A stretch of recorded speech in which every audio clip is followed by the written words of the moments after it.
دل والوں کی آنکھوں سے ایک دریا بہائے گا۔ حضرت امام حسین علیہ السلام نے حج کو عمرے میں تبدیل کیوں کیا؟ کیونکہ امام یہ دیکھ رہے تھے کہ لباس حج میں میرے قاتل یہاں موجود ہیں۔ امام حسین علیہ السلام کے پیش نظر حرمت کعبہ تھی۔ امام حسین کبھی بھی یہ نہیں چاہ رہے تھے کہ میرا خون خانہ کعبہ کی زمین پر گرے اور حرمت کعبہ جو ہے وہ مجروح ہو۔ اس لیے حضرت امام حسین علیہ السلام نے یہ چاہا کہ میں اس حج کو عمرے میں تبدیل کر کے چلا جاؤں۔ لوگوں نے امام حسین علیہ السلام سے کہا بھی کہ فرزند رسول آپ خانہ کعبہ سے کیوں جا رہے ہیں جبکہ حج کا موسم قریب ہے اور حج شروع ہوا چاہتا ہے؟ تو امام حسین نے ان سوال کرنے والوں کو بھی یہی جواب دیا جو کہ تاریخ کی کتب میں موجود ہے۔ شاہ است حسین بادشاہ است حسین، دین است حسین دین پناہ است حسین، سرداد نہ داد دست در دست یزید، حقا کے بنا لا الہ است حسین۔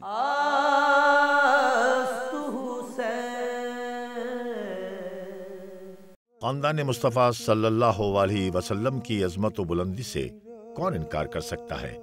نواسۂ رسول حسین ابن علی اپنے کردار و شخصیت کے اعتبار سے بے مثال اہمیت کے حامل تھے، اور یزید یہ بات اچھی طرح جانتا تھا کہ جب تک حسین اس کی بیعت نہیں کریں گے اس کی حکومت مستحکم نہیں ہو سکتی۔ اسی لیے اس نے مدینہ کے گورنر ولید بن عتبہ کو خط لکھ کر حسین ابن علی سے بیعت لینے کا حکم دیا۔ ولید نے رات کی تاریکی میں اپنا درباری حسین کے پاس بھیجا اور انہیں اپنے دربار میں مدعو کیا۔ حسین ابن علی نے 27 رجب 60 ہجری کو رات ولید سے ملاقات کی، جس میں ولید نے یزید کا خط پڑھ کر حسین کو سنایا، جس میں امام حسین سے بیعت لینے کا حکم تھا۔ حسین ولید سے مہلت لے کر گھر لوٹ آئے۔ وہ جانتے تھے بیعت نہ کرنے کی صورت میں یزید نواسۂ رسول کا خون بہانے سے بھی دریغ نہیں کرے گا، اور امام حسین کو یہ بات ہرگز گوارا نہ تھی کہ ان کے نانا کے شہر مدینے میں ان کا خون بہے، مدینے میں خون خرابہ نہ ہو۔ اسی لیے حسین نے اپنے عزیزوں، قرابت داروں اور اصحاب کو حکم دیا کہ مدینہ چھوڑنے کی تیاری کریں۔ انہوں نے اہل حرم کو حرم سے نکال دیا اور وہ جنگل میں سرگرداں ہیں۔ وہ جنہوں نے پوری دنیا کو پناہ دی، لوگ انہیں اللہ کی سلطنت سے نکال دیتے ہیں۔ 28 رجب 60 ہجری کو حسین اپنے کارواں کے ہمراہ مدینے سے مکہ کے لیے چلے اور 3 شعبان 60 ہجری کو مکہ پہنچے۔ اس دوران کوفے سے لادادات خطوط حسین کی خدمت میں پہنچے، جس میں اہل کوفہ نے لکھا کہ وہ یزید سے سخت نالاں ہیں اور چاہتے ہیں کہ حسین کوفہ آ کر ان کی رہنمائی فرمائیں۔ حسین نے کوفہ کے حالات کا جائزہ لینے اور کوفہ والوں کے عزائم کو بھاپنے کے لیے اپنے چچا زاد بھائی جناب مسلم ابن عقیل کو کوفہ روانہ کیا۔ مسلم نے اہل کوفہ کے سامنے حسین کا خط پڑھا جو اہل کوفہ کے خطوط کے جواب میں تھا، اور اس میں حسین نے لکھا تھا کہ اگر مسلم نے مجھے تم لوگوں کی حمایت کے بارے میں مثبت جواب دیا تو میں تم لوگوں تک جلد پہنچ جاؤں گا۔ روایت کے مطابق 18,000 افراد نے مسلم کے ہاتھ پر حسین کی بیعت کی۔ بعض نے اس تعداد کو 25 اور بعض نے 40,000 لکھا ہے۔ مسلم نے امام کو خط لکھ کر پوری وضاحت سے واضح کر دیا کہ کوفے والوں کی ایک کثیر تعداد امام کی حمایت میں ہے۔ اسی دوران یزید نے کوفے کے نعمان بن بشیر کو معزول کر کے عبداللہ بن زیاد کو کوفے کا نیا گورنر مقرر کر دیا۔ ابن زیاد نے چارج سنبھالتے ہی مجمع عام میں خطبہ دیا کہ جس نے ہماری حکومت کی مخالفت کی اس کی جان و مال اور عزت و ناموس پامال کی جائے گی۔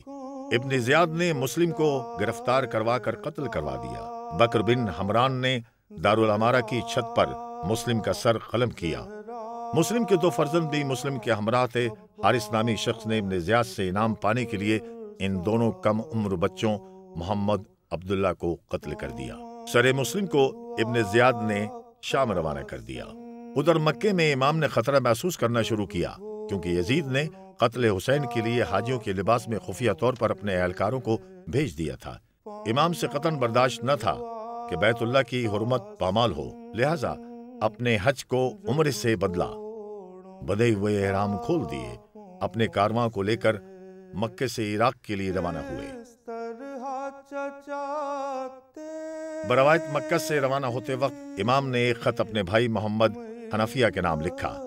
میں قتل و غارت، شر و فساد اور ظلم و ستم کے لیے گھر سے باہر نہیں نکلا، بلکہ اپنے رسول اکرم صلی اللہ علیہ وسلم اپنے والد کے پیروکاروں کی اصلاح کے لیے عازم سفر ہوا ہوں۔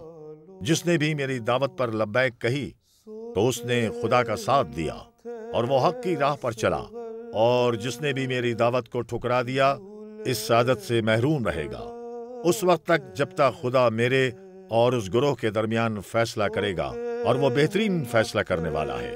امام حسین مکہ سے عراق منزل بمنزل سفر کرتے ہوئے کربلا پہنچے۔ اسی دن امام نے جناب مسلم کو کوفے روانہ کر دیا تھا۔ دوران سفر امام کو اپنے قاصدوں مسلم اور قیس ابن مصر کی شہادتوں اور اہل کوفہ کی بے وفائی کی خبریں موصول ہو چکی تھی۔ دوسری طرف ابن زیاد نے حکم یزید پر حسین کو قتل کرنے کے لیے لشکر پہ لشکر حسین کی جانب بھیجنا شروع کر دیے۔ 2 محرم 61 ہجری کو حسین سرزمین کربلا پر وارد ہوئے اور زمین کربلا کو 60,000 دینار کے عوض قبیلہ بنی اسد سے خریدا اور بعد میں انہیں ہبہ کر دی۔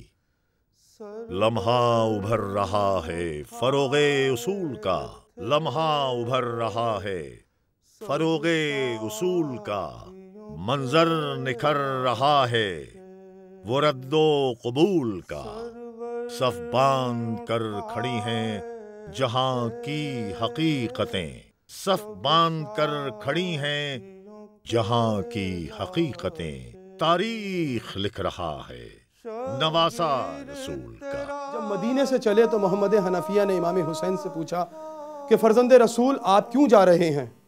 دیکھیے مدینہ چھوڑ کر نہ جائیے، جس جگہ پر آپ جا رہے ہیں وہاں خون ہے، وہاں تلواریں ہیں جو آپ کے منتظر ہیں۔ تو امام حسین علیہ السلام نے ایک جملہ کہا، میں اس لیے نہیں جا رہا ہوں کہ حکومت کے لیے جا رہا ہوں، میں اس لیے نہیں جا رہا ہوں کہ میں کوئی شر برپا کروں، میں اس لیے نہیں جا رہا ہوں کہ فساد برپا کروں، بلکہ میں اس لیے خروج کر رہا ہوں کہ یزید مجھ سے طالب بیعت ہے، اور میں یزید کی ہرگز بیعت نہیں کروں گا، اس لیے کہ حق کبھی باطل کی بیعت نہیں کرتا۔ حضرت امام حسین کے اس جملے نے بتا دیا کہ میرے مد مقابل جو ہے وہ باطل ہے۔ اور پھر اگلا جملہ حضرت امام حسین نے کہا، میں اس لیے جا رہا ہوں تاکہ امت جد کی اصلاح ہو جائے۔ دیکھیے اسلام تھا حضرت امام حسین کے ساتھ، لیکن حضرت امام حسین کا مقصد خروج کیا ہے؟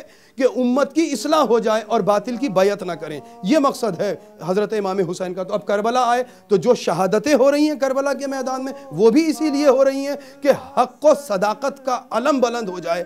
تو رہتی دنیا تک حضرت امام حسین نے یہ آنے والی نسلوں کو پیغام دیا قیامت تک کے لیے کہ دیکھو کبھی باطل کے سامنے سر نہ جھکاؤ، کبھی ظالم کی حمایت نہ کرو، ہمیشہ مظلوم کے ساتھ رہو۔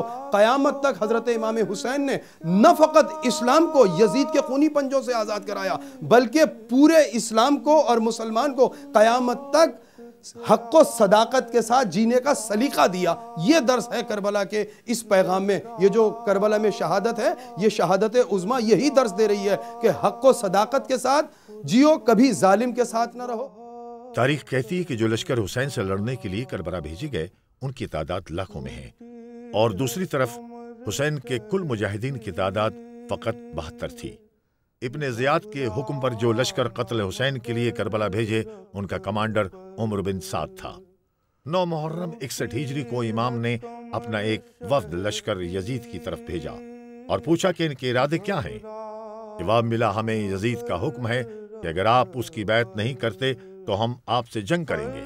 حسین سمجھ گئے کہ یزید ان 2 میں سے ایک کے اختیار کرنے پر مجبور کر رہا ہے، قتل و غارت گری یا ذلت و رسوائی کے ساتھ زندہ رہنا۔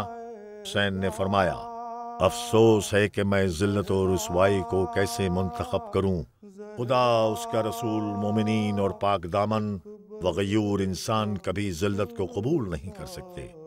ہم پست و حقیر افراد کی پیروی و بیعت کرنے پر قتل ہونے کو ترجیح دیں گے۔ حسین نے ایک رات کی مہلت عبادت الہی کے لیے لشکر یزید سے طلب کی۔ اسی رات کو شب عاشورہ کہا جاتا ہے۔